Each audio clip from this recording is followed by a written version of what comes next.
Did you know that kidney cells are resistant to chemotherapy and radiation because they're specialized cells that filter toxins from your blood? In April of this year, I was diagnosed with renal cell carcinoma. I can remember the doctor droning through a speech on treatment options and why surgery was the only way to proceed. At the end of it, I just remember sitting in my car thinking, how do I possibly tell my wife that I have cancer? My wife's name is Ana Berenice Castillo Cordonier.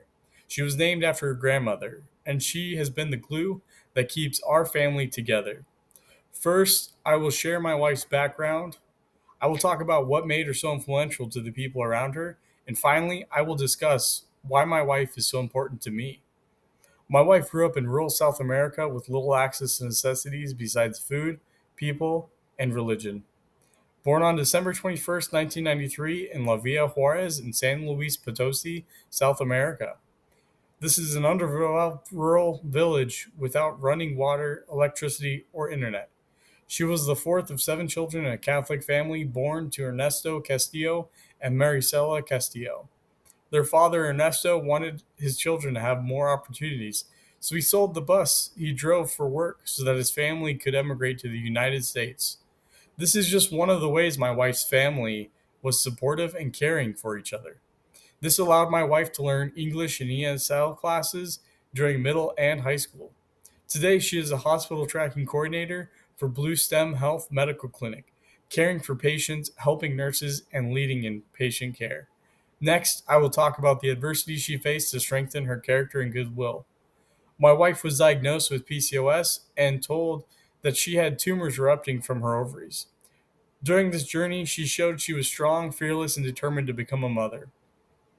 My wife set up appointments with countless fertility clinics and doctors to have children. She met with doctors who prescribed her medication to force ovulation, regulate her menstrual cycle, and other fertility treatments. After countless ultrasounds and diagnoses, I saw how determined and faithful she was, praying every night before she went to sleep. Being told you need to have your ovaries removed is not an easy thing to go through. Through her struggle, determination, and faith, she showed how strong she was and how much it meant to her to become a mother. Anna researched and took advice from PCOS groups online, and in 2019, she met with a doctor in Omaha, Nebraska, who said he would do fertility surgery for her. Through her faith and determination, he was able to complete the surgery while saving parts of each of her ovaries. It took a while for her to recover, and she successfully became pregnant and gave birth to our two children, Elena Sophia Cordonier and Paloma Ray Cordonier. My wife was very inspirational with countless infertility and PCOS stories all over the groups she had joined through Facebook and social media, but she was incredibly meaningful to me. Next, I will tell you how she helped me get through my cancer diagnosis and treatment. This year, in April of 2024, I was diagnosed with renal cell carcinoma while I was being treated for a traumatic brain injury from being assaulted and strangled by an inmate at the reception and treatment center. My wife is supportive, caring, and understanding, which are the ingredients of the glue that make our family strong. While I was being treated for my TBI, doctors took blood samples and labs that indicated my liver enzymes were elevated. During a scan of my liver and abdomen, they discovered renal cell carcinoma in my left kidney.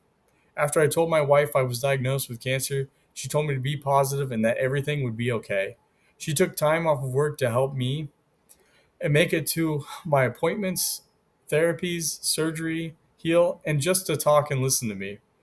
She's been the rock for our family. My wife has worked tirelessly to keep everything running and take care of our children and herself while I am still healing. My wife's rural South American background made her thankful for her family and people around her, which gave her the strength to endure a battle with PCOS, becoming a mother in the process, and being strong to keep our family together. This is why I believe my wife is the glue that keeps our family together. I asked my wife what keeps her going, and she told me a quote that her mother used to say to her: once you lose respect, you lose everything. I believe this is what helps her treat others with integrity and compassion. Thank you.